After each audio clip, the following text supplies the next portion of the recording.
Hello दोस्तों, स्वागत है एक बार फिर से आपका हमारे इस चैनल में। आज हम सॉल्व करेंगे सीटेट दिसंबर 2019 का क्वेश्चन पेपर। इस वीडियो में हम पढ़ेंगे कि इक्तिबास से जो सवालात आते हैं और पेडागोजी से जो सवालात आते हैं उनको कम टाइम में किस तरह से सॉल्व करेंगे और किस तरह से इनको हल करेंगे। तो ये एक सॉल्यूशन ही नहीं है बल्कि पेपर को हल करने का एक तरीका भी है, टाइम की बचत के साथ साथ। तो हर सवाल के हर पहलू को, हर पॉइंट को बारीकी से समझेंगे ताकि इसके आधार पर आप दूसरे पेपर्स को आसानी से हल कर सकें। तो हमारे साथ जुड़े रहिए, हमारे साथ बने रहिए और चैनल को सब्सक्राइब कर दीजिए। और दोस्तों, अहबाब में कोई उर्दू सब्जेक्ट वाला हो तो इस वीडियो को उसको ज़रूर शेयर कर दीजिए। शुरू करने से पहले जो लोग पहली बार सीटेट का इम्तिहान देने जा रहे हैं उनसे मैं कहना चाहूँगा कि वो इस बात को ध्यान से सुने। वो ये है कि सीटेट के 5 सब्जेक्ट होते हैं। 3 सब्जेक्ट होते हैं CDP, मैथ और EVS। ये कंपलसरी होते हैं, कॉमन होते हैं। और 2 सब्जेक्ट आपके होते हैं ऑप्शनल, और ये होते हैं ज़बान के, लैंग्वेज के। इन दोनों लैंग्वेज पर आपका इख्तियार है, आप किसी भी ज़बान का इंतखाब कर सकते हैं। ध्यान देने वाली बात यह है कि जो 2 लैंग्वेज आपने चूज़ की हैं, जिन 2 लैंग्वेज का आपने चयन किया है, उनमें से फर्स्ट लैंग्वेज के रूप में आपने किसका चयन किया है और सेकंड लैंग्वेज के रूप में आपने किसका चयन किया है। ये बात आपको याद रखना बहुत ज़रूरी है और ये चीज़ आपके एडमिट कार्ड पर भी मेंशन होती है।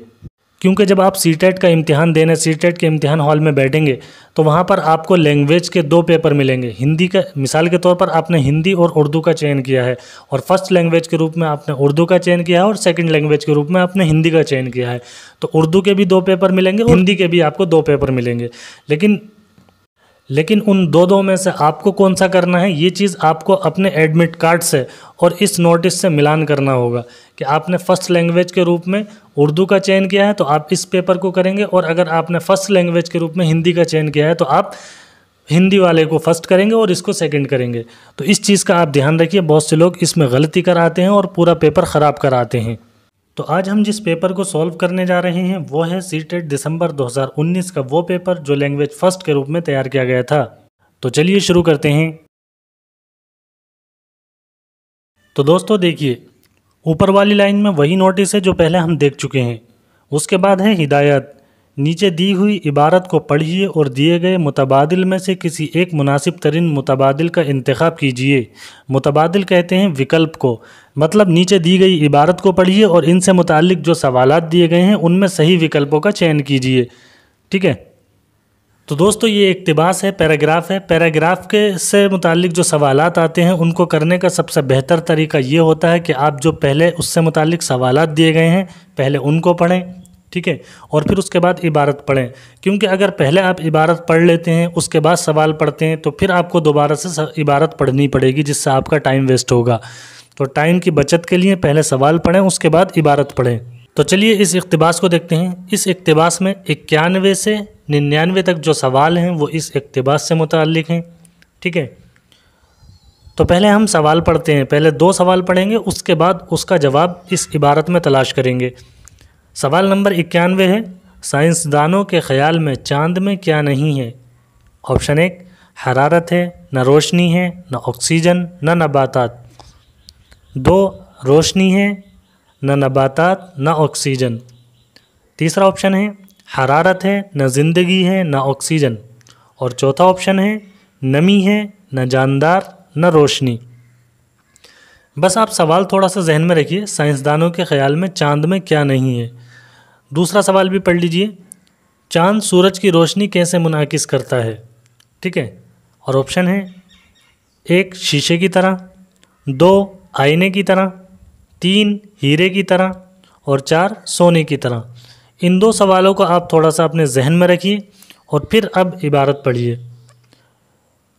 आज के साइंसी दौर में चाँद की ज़मीन पर तहकीक का काम काफ़ी बढ़ गया है। साइंसदानों का ख़याल है कि चाँद एक गोल कुर्रा है जिसमें हरारत है, न रोशनी है, न ऑक्सीजन है, न नबातात। इस इबारत को मैच करिए सवाल नंबर 91 से किस ऑप्शन से मैच करता है। तो देखिए, ऑप्शन नंबर 1 बिल्कुल सेम है, हरारत है, न रोशनी है, न ऑक्सीजन है, न नबातात। तो 91 का ऑप्शन 1 इसका सही जवाब हो जाएगा। ठीक है। अब देखते हैं दूसरा सवाल। दूसरा सवाल आप थोड़ा सा जहन में रखिए क्या पूछा था, चांद सूरज की रोशनी कैसे मुनाकिस करता है। अब इबारत को इसके आगे से पढ़िए,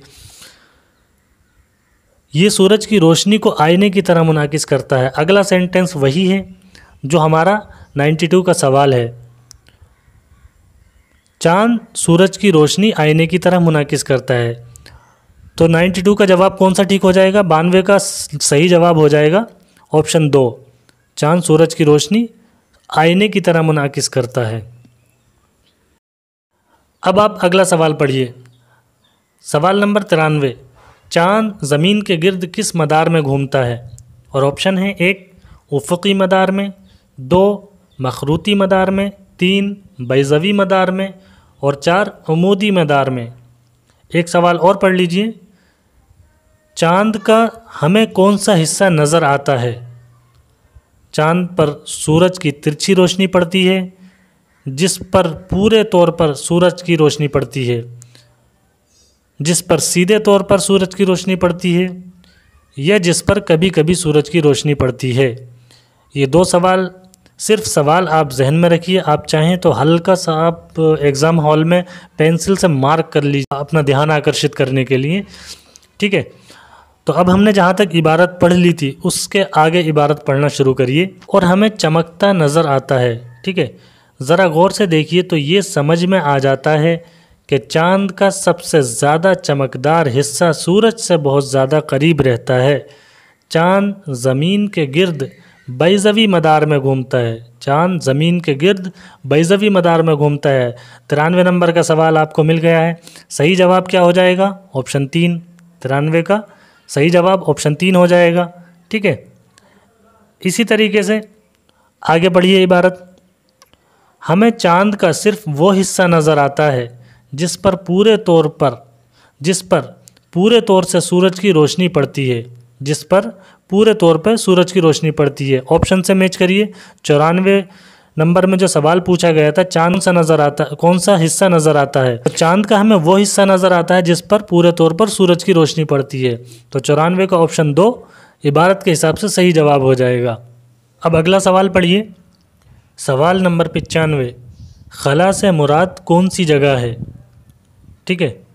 अब इबारत में आ जाइए, जहाँ तक हमने इबारत पढ़ी थी उससे आगे पढ़ना शुरू कर दीजिए।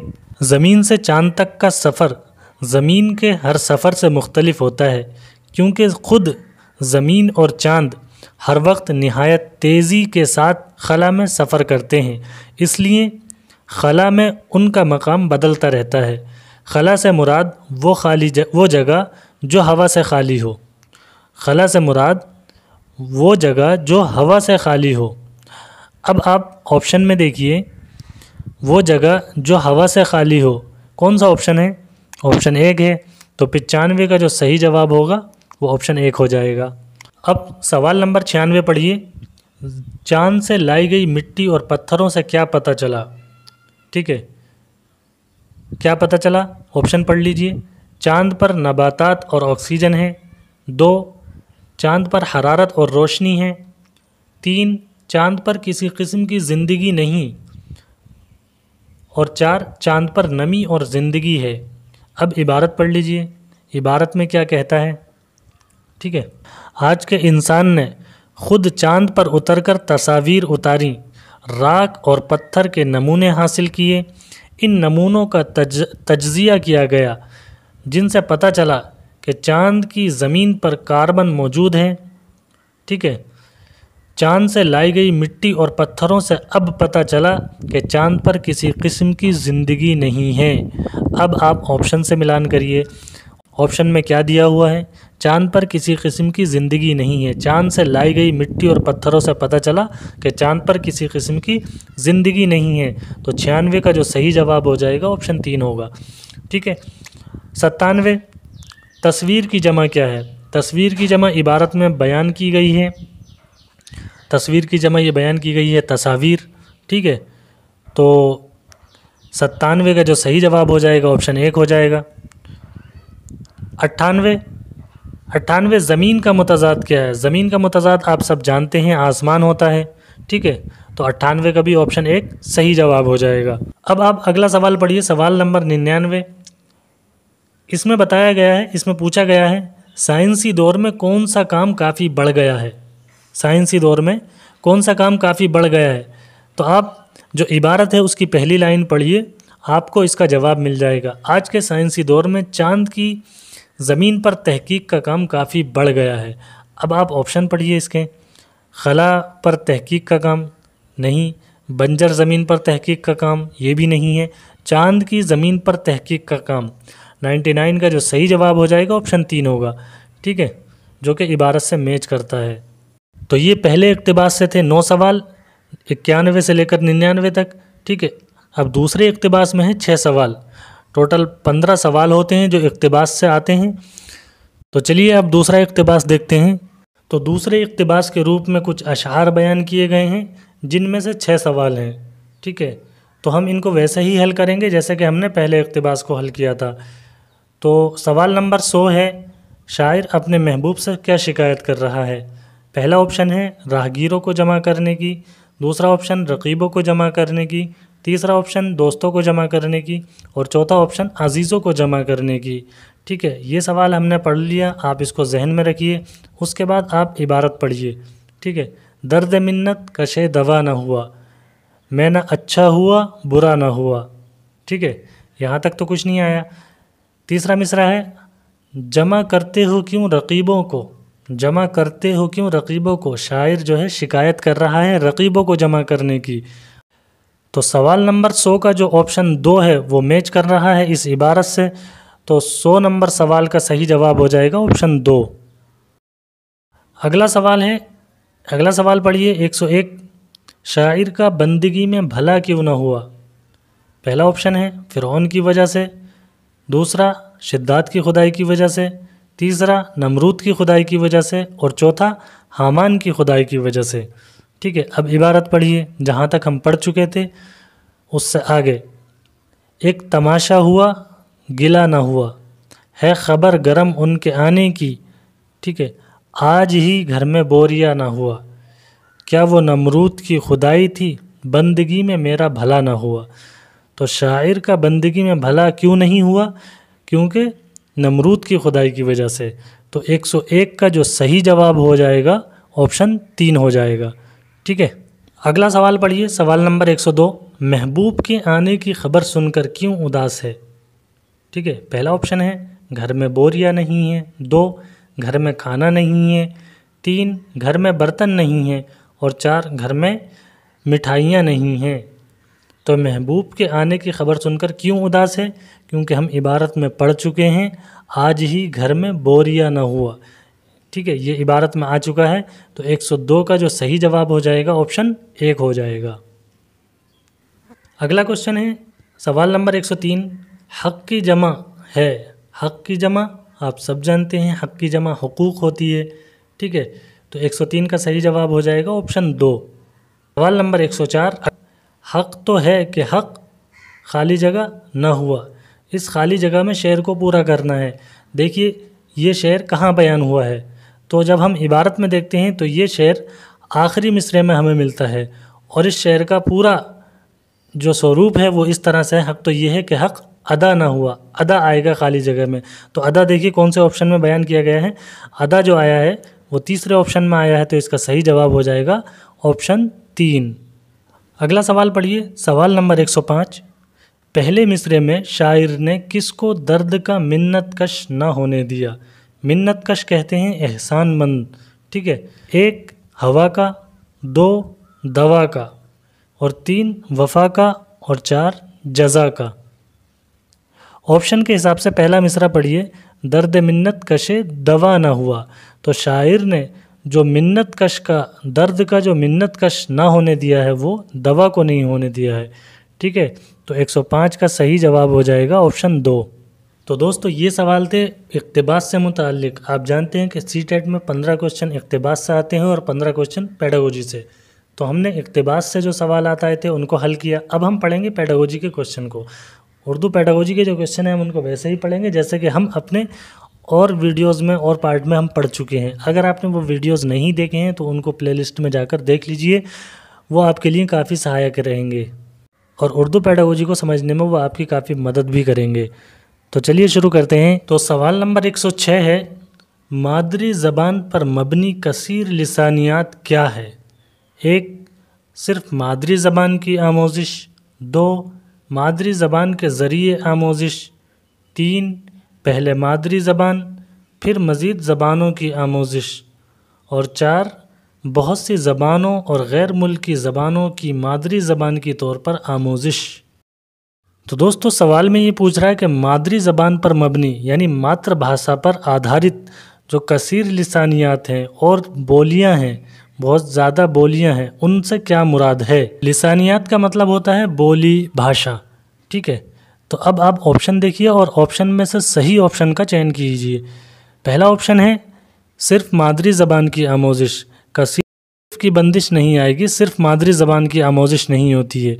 ठीक है, दूसरा ऑप्शन है मादरी ज़बान के ज़रिए आमोज़िश, मादरी ज़बान के ज़रिए ही आमोज़िश होती है, लेकिन सवाल में ये पूछ रहा है कि मादरी ज़बान पर आधारित कसीर लिसानियत और दूसरी भाषाओं से क्या मुराद है। तीसरा ऑप्शन है पहले मादरी ज़बान फिर मज़ीद ज़बानों की आमोज़िश।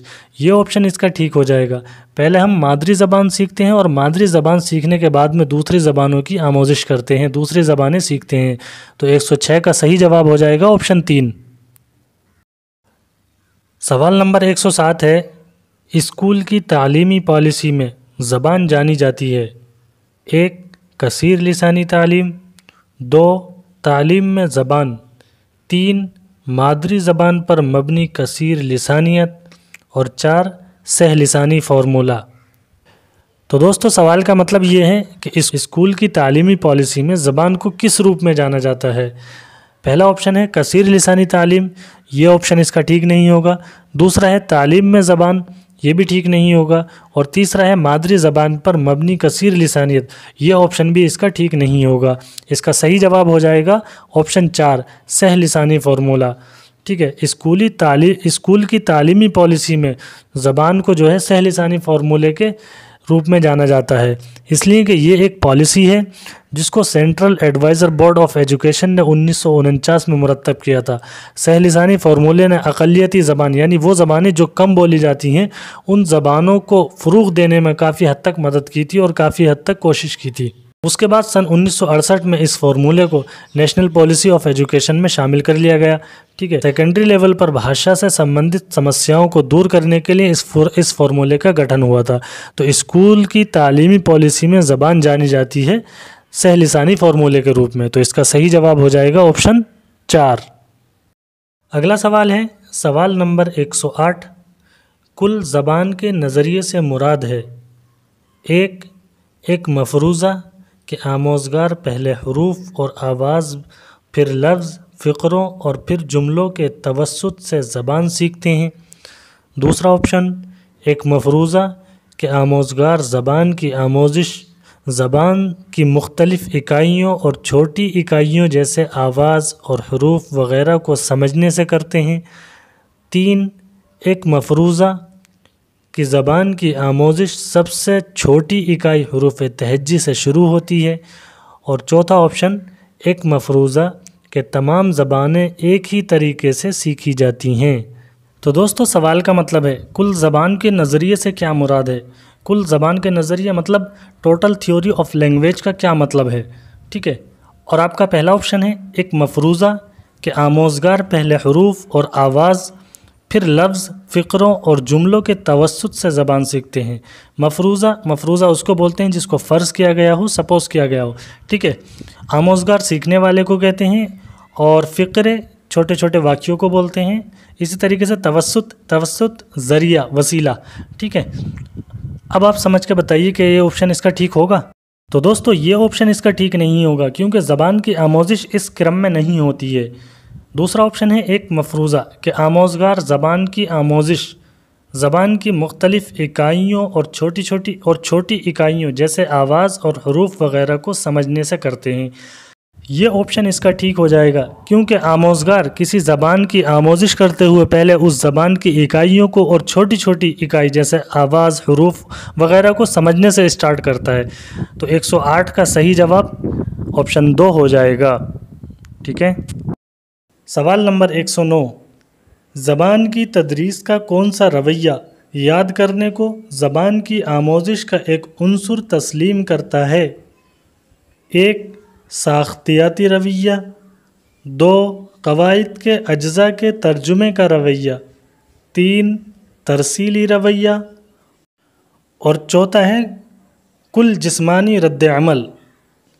तो दोस्तों सवाल का मतलब है ज़बान की तदरीस यानी भाषा शिक्षण में ऐसा कौन सा रवैया है जो ज़बान की आमोजिश का एक उन्सुर तस्लीम करता है। तो भाषा शिक्षण में जो ज़बान की आमोजिश का एक उन्सुर तस्लीम करता है वो रवैया है कवायद के अज्जा के तर्जुमे का रवैया। तो 109 का जो सही जवाब होगा वो ऑप्शन 2 हो जाएगा, क्योंकि ज़बान की तदरीस में भाषा शिक्षण में जितना अहम किरदार कवायद के अज्जा का होता है उतना इन 3 ऑप्शन में किसी का नहीं होता। इसलिए 109 का सही जवाब हो जाएगा ऑप्शन 2। अगला सवाल है काव्या ज़बान की उस्ताद है, वो आमोज़गारों से मौजू की मुनासबत से अल्फाज ढूंढने और ऐसे अल्फाज बताने के लिए कहती है जो दूसरे लफ्ज़ों के पहले या बाद में जोड़े जा सकते हों। इस हिकमत अमली को क्या कहते हैं? ऑप्शन 1 तरकीब लफ्ज़ी, 2 लफ्ज़ों का हाल, 3 लफ्ज़ों का खेल और 4 लफ्ज़ बनाना। तो दोस्तों सवाल में ऐसा कुछ नहीं है जो इसमें समझने के लायक हो।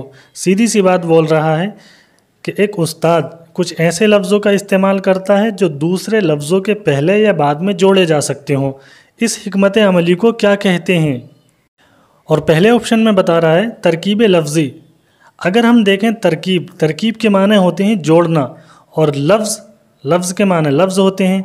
तो सवाल में क्या पूछा गया है? लफ्ज़ों को जोड़ना ही तो पूछा गया है। लफ्ज़ों को पहले या बाद में जोड़े जा सकते हैं, ठीक है।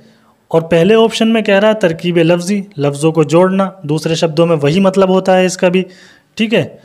तो इसलिए ये जवाब इसका सही हो जाएगा, 110 का सही जवाब हो जाएगा ऑप्शन 1। बाकी 3 ऑप्शन ऐसे नहीं हैं, 3 ऑप्शन में कोई भी ऐसा नहीं है जो सवाल के हिसाब से दुरुस्त बैठता हो। लफ्ज़ों का हाल, इसका भी कोई मतलब नहीं होता है। लफ्ज़ों का खेल, ये भी कुछ नहीं है। और लफ्ज़ बनाना, ये अलग चीज़ होती है। तरकीब लफ्ज़ी, लफ्ज़ों को जोड़ना, आगे पीछे बनाना। तरकीब लफ्ज़ी का मतलब ही यही होता है, लफ्ज़ों को जोड़ना, ठीक है। तो 110 का सही जवाब ऑप्शन 1 हो जाएगा। अगला सवाल है सवाल नंबर 111। उस्ताद अपने आमोज़गारों की ज़बान की सलाहियत जांचने के लिए सवाल तैयार करता है। वो इक़्तिबास के हर 5वें लफ्ज़ को छोड़ देता है और बच्चों से छूटे हुए अल्फाज मालूम करने के लिए कहता है। जांच के इस तरीक़ाकार को क्या कहते हैं? और आपके ऑप्शन हैं 1 इक़्तिबास को समझने के लिए पढ़ना, 2 फ़रहंग की जांच करना, 3 खाली जगहों को पुर करना और 4 क्लॉज टेस्ट।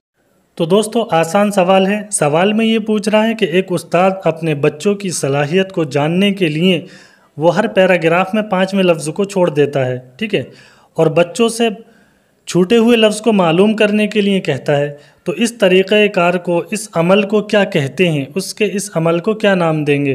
पहला ऑप्शन है इक़्तिबास को समझने के लिए पढ़ना, ये ऑप्शन इसका ठीक नहीं होगा। दूसरा ऑप्शन है फ़रहंग की जांच करना, फ़रहंग बोलते हैं समझ को, समझ की जांच करने के लिए, ये ऑप्शन भी इसका ठीक नहीं होगा। तीसरा ऑप्शन है खाली जगहों को पुर करना, इस पूरे अमल को, ये भी इसका नाम नहीं होगा, ये भी नाम नहीं देंगे। चौथा ऑप्शन है क्लोज टेस्ट, ये ऑप्शन इसका ठीक हो जाएगा, क्योंकि जो इक़्तिबास में खाली जगह छोड़ रहा है उसको पुर करना है, उसको भरना है। तो ये कौन सा टेस्ट हुआ? फिल इन द ब्लैंक ही तो हुआ, और फिल इन द ब्लैंक का दूसरा नाम होता है क्लोज टेस्ट। अगर आपने पढ़ा होगा तो आपको याद होगा कि फिल इन द ब्लैंक को हम दूसरा नाम देते हैं क्लोज टेस्ट। तो 111 का सही जवाब हो जाएगा ऑप्शन 4। दोस्तों अगला सवाल है सवाल नंबर 112। बोलने में सही लफ्ज़ को सही तरतीब और तलफ़्फ़ुज़ से इस्तेमाल करना क्या कहलाता है? 1 बदन ज़बान यानी बॉडी लैंग्वेज, 2 बोलने का तरीक़ा, 3 ज़बान का अमल और 4 मुस्तअमल ज़बान। तो दोस्तों सवाल में बात हो रही है बोलने की। बोलने में सही लफ्ज़ को सही तरतीब और तलफ़्फ़ुज़ से इस्तेमाल करना क्या कहलाता है? Body language? बॉडी लैंग्वेज नहीं कहलाता है। बॉडी लैंग्वेज में आपकी पर्सनालिटी को, आपके व्यक्तित्व को, पूरे व्यक्तित्व का आकलन किया जाता है। ठीक है, और यहाँ सिर्फ बात हो रही है बोलने की, सही तलफ़्फ़ुज़ की, सही लफ्ज़ की। तो इस वजह से ऑप्शन 1 इसका सही जवाब नहीं होगा। दूसरा ऑप्शन है बोलने का तरीक़ा, ये ऑप्शन इसका ठीक हो जाएगा, क्योंकि बोलने में सही लफ्ज़ को सही तरतीब और तलफ़्फ़ुज़ से इस्तेमाल करना, ये अमल बोलने के तरीक़े में ही आता है। इस वजह से ऑप्शन 2 इसका सही जवाब हो जाएगा। ऑप्शन 3 भी देख लेते हैं। ऑप्शन 3 कन्फ्यूज़ करने वाला है, इसको भी क्लियर कर देते हैं। 3 में कह रहा है ज़बान का अमल, बोलना और तलफ़्फ़ुज़ करना बेशक ज़बान के अमल में आता है, लेकिन ये तरीक़े में नहीं आता है। ज़बान के अमल में कोई अच्छा भी हो सकता है, अच्छे बोल भी हो सकते हैं और बुरे बोल भी हो सकते हैं। ठीक है, सवाल में पूछ रहा है सही लफ्ज़, सही तरतीब, सही तलफ़्फ़ुज़, तो ये सब चीज़ एक तरीक़े के अंदर होती हैं। इस वजह से इसका सही जवाब हो जाएगा बोलने का तरीक़ा। ऑप्शन 2 सही जवाब हो जाएगा। अगला सवाल है सवाल नंबर 113। कहानी कहने के बतौर तदरीसियाती आला-ए-कार इस्तेमाल किया जाता है। 1 सुनने की सरगर्मी में बच्चों को शामिल करने के लिए, 2 बच्चों में बोलने की महारत को फ़रोग़ देने के लिए, 3 ज़बान और अदब की महारतों को फ़रोग़ देने के लिए, और 4 क्लासरूम में नज़्म और ज़ब्त बनाए रखने के लिए। तो दोस्तों सवाल में ये पूछ रहा है कहानी कहने को बतौर तदरीसियाती आला-ए-कार इस्तेमाल किया जाता है, मतलब क्लास में जो कहानियाँ सुनाई जाती हैं उनको किस तौर पर इस्तेमाल किया जाता है, क्यों सुनाई जाती हैं। पहले ऑप्शन में बोल रहा है सुनने की सरगर्मी में बच्चों को शामिल करने के लिए। क्या कहानियाँ सिर्फ़ इसीलिए सुनाई जाती हैं कि बच्चों को सुनने की सरगर्मी में शामिल किया जाए? नहीं, तो ये ऑप्शन इसका ठीक नहीं होगा। दूसरा ऑप्शन है बच्चों में बोलने की महारत को फ़रोग़ देने के लिए। तो कहानियाँ सुना के उनके बोलने की महारत को अच्छा नहीं किया जा सकता, इस वजह से 2 ऑप्शन भी इसका ठीक नहीं होगा। तीसरा ऑप्शन है ज़बान और अदब की महारतों को फ़रोग़ देने के लिए। ये ऑप्शन इसका सही होगा और ये सही जवाब हो जाएगा, क्योंकि कहानियाँ, दास्तान वगैरह अदब का एक मज़बूत हिस्सा होती हैं। ठीक है, और अदब को बाकी रखने के लिए, उसको फ़रोग़ देने के लिए ये क्लास में सुनाई जाती हैं। इस वजह से ऑप्शन 3 इसका सही जवाब हो जाएगा। दोस्तों अगला सवाल है सवाल नंबर 114। सियाक़ में क़वाइद से मुराद है, और आपके ऑप्शन है 1 मश्क़ व अमल से क़वाइद की आमोज़िश, 2 पहले क़वाइद के उसूल फिर उनके अमल की आमोज़िश, 3 सियाक़ में देखे और पढ़े जाने वाले फ़ितरी ज़बान की मिसालों से आमोज़िश, और 4 ऐसे साख्तियाती अंदाज़ में ज़बान की आमोज़िश जिसमें आमोज़गार सतह के लिहाज से तरक्की करता है। तो दोस्तों सवाल का मतलब है सियाक़ में क़वाइद से क्या मुराद है। सियाक़ एक कॉन्टेक्स्ट को बोलते हैं, एक संदर्भ को बोलते हैं। जो बात ज़िम्न में ऊपर से चली आ रही है किसी पैराग्राफ में, उसको सियाक़ बोलते हैं। ठीक है, क़वाइद ग्रामर को कहते हैं। तो सियाक़ में क़वाइद से क्या मुराद है? तो पहला ऑप्शन है मश्क़ व अमल से क़वाइद की आमोज़िश, मतलब अभ्यास द्वारा ग्रामर को सीखना। ये ऑप्शन इसका ठीक नहीं होगा। दूसरा ऑप्शन है पहले क़वाइद के उसूल फिर उनके अमल की आमोज़िश, ये ऑप्शन भी इसका दुरुस्त नहीं है। तीसरा ऑप्शन है सियाक़ में देखे और पढ़े जाने वाले फ़ितरी ज़बान की मिसालों से आमोज़िश, ये ऑप्शन इसका ठीक हो जाएगा, क्योंकि सियाक़ में जो इबारतें, जो मिसालें हमारी ज़िंदगी या हमारी फ़ितरी तौर पर माहौल से मेल खाती हैं, वही मिसालें अगर हमें सियाक़ में मिलें तो वो ग्रामर को समझने में, ग्रामर की आमोज़िश में ज़्यादा मददगार साबित होती हैं। तो बोर्ड ने भी इसका सही जवाब ऑप्शन 3 माना है, तो सही जवाब इसका ऑप्शन 3 हो जाएगा। दोस्तों अगला सवाल है सवाल नंबर 115। दर्ज झेल में से कौन मुताले की महारत नहीं है? पहला ऑप्शन है लेक्चर के दौरान नोट लेना, दूसरा पढ़ने के दौरान नोट लेना, तीसरा तहकीक का खाका तैयार करना, और चौथा किसी प्रोग्राम का एजेंडा तैयार करना, एजेंडा तहरीर करना। तो दोस्तों ये ऑप्शन देखिए, इन ऑप्शंस में आप देखकर पहचान करिए कि मुताले की महारत कौन सी इसमें नहीं है। ठीक है, पहला ऑप्शन है लेक्चर के दौरान नोट बनाना या नोट लेना। तो लेक्चर के दौरान लेक्चर के माध्यम से आप जो नोट बनाते हैं या नोट तैयार करते हैं तो वो मुताले की महारत में शामिल होता है, तो ये ऑप्शन इसका ठीक नहीं होगा। दूसरा ऑप्शन है पढ़ने के दौरान नोट लेना। पढ़ने के दौरान नोट बनाना भी मुताले की महारत में शामिल है। ठीक है, तो ये ऑप्शन भी इसका ठीक नहीं होगा। तीसरा ऑप्शन है तहकीक का खाका तैयार करना, किसी रिसर्च का खाका तैयार करना, ये भी मुताले की महारत में शामिल है। तो इसका सही जवाब हो जाएगा ऑप्शन 4, किसी प्रोग्राम का एजेंडा तहरीर करना, ये मुताले की महारत में शामिल नहीं है। तो 115 का सही जवाब हो जाएगा ऑप्शन 4। अगला सवाल है सवाल नंबर 116।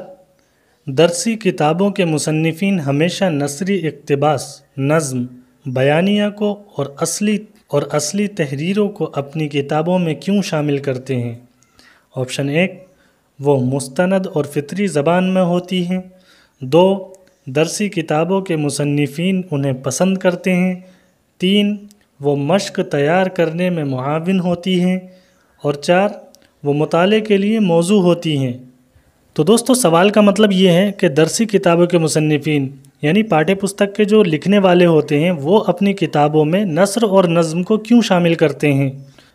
पहला ऑप्शन है वो मुस्तनद और फ़ितरी ज़बान में होती हैं। जो नस्र और नज़में होती हैं वो मुस्तनद और फ़ितरी ज़बान में होती हैं। मुस्तनद का मतलब होता है वो चीज़ जिस पर एतमाद किया जाए, जिस पर भरोसा किया जाए। ठीक है, तो जो दरसी किताबें होती हैं उनमें नस्र और नज़्म को इसीलिए शामिल किया जाता है क्योंकि किसी भी ज़बान में जो नस्र और नज़्म होती हैं, या दूसरे अल्फाज में हम कहें तो जो अदब होता है उस ज़बान का, वो उस ज़बान का एक अहम पहलू होता है जिस पर उस ज़बान की इमारत खड़ी होती है। ठीक है, तो ऑप्शन 1 इसका सही जवाब हो जाएगा क्योंकि इसके मुकाबले में दूसरे 3 जो ऑप्शंस हैं वो सवाल के हिसाब से दुरुस्त नहीं बैठते। तो ऑप्शन 1 इसका सही जवाब हो जाएगा। अगला सवाल है सवाल नंबर 117। दर्ज झेल काम को क्या कहते हैं? उस्ताद अपनी रफ्तार से मतन को पढ़कर सुनाता है और आमोज़गार ग्रुप में जल्दी जल्दी कुछ नुकात लिखते और फिर बाद में मतन की दोबारा तश्कील करते हैं।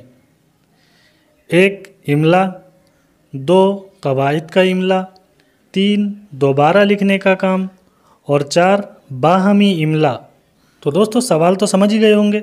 सवाल में ये कह रहा है कि ये जो इबारत दी गई है, ये जो काम दिया गया है, इस काम को आप क्या नाम देंगे? वो काम क्या है? पढ़कर देख लीजिए। उस्ताद अपनी रफ्तार से मतन को पढ़कर सुनाता है और आमोज़गार ग्रुप में जल्दी जल्दी कुछ नुकात लिखते और बाद में मतन की दोबारा तश्कील करते हैं। अगर कोई ऐसा करता है तो इस काम को क्या नाम दिया जाएगा? तो पहला ऑप्शन है इमला। ये जवाब इसका दुरुस्त नहीं होगा क्योंकि इमला में वो सब कुछ लिखा जाता है जो उस्ताद बोलता है, लेकिन सवाल में कह रहा है कुछ जल्दी जल्दी कुछ नुकात, कुछ पॉइंट्स लिखते हैं। ठीक है, इस वजह से ऑप्शन 1 इसका ठीक जवाब नहीं होगा। दूसरा ऑप्शन है कवायद का इमला। ठीक है, कवायद का इमला ये जवाब दुरुस्त माना गया है क्योंकि जब एक उस्ताद पढ़कर सुनाता है और तलबा उसको जल्दी जल्दी कुछ पॉइंट लिख लेते हैं उस टाइम, ठीक है, उसके बाद जब उस्ताद पढ़कर फारिग हो जाता है तो फिर तलबा दोबारा उसको के वैसा ही क्रिएट करने की कोशिश करते हैं, वैसा के वैसा ही बनाने की तश्कील देने की कोशिश करते हैं जैसा कि उस्ताद ने पढ़ाया था। तो ये सब होता है कवायद की बुनियाद पर, ग्रामर की बुनियाद। तो ऑप्शन 2 इसका सही जवाब हो जाएगा। सवाल नंबर 118। पहली ज़बान को फ़रोग़ देने से उमूमन क्या मुराद लेते हैं? 1 आमोज़िश, 2 अपने आप सीखना, 3 फ़ुरूग़ और 4 वक़ूफ़। तो दोस्तों जो पहली ज़बान होती है, पहली ज़बान मादरी ज़बान को कहते हैं।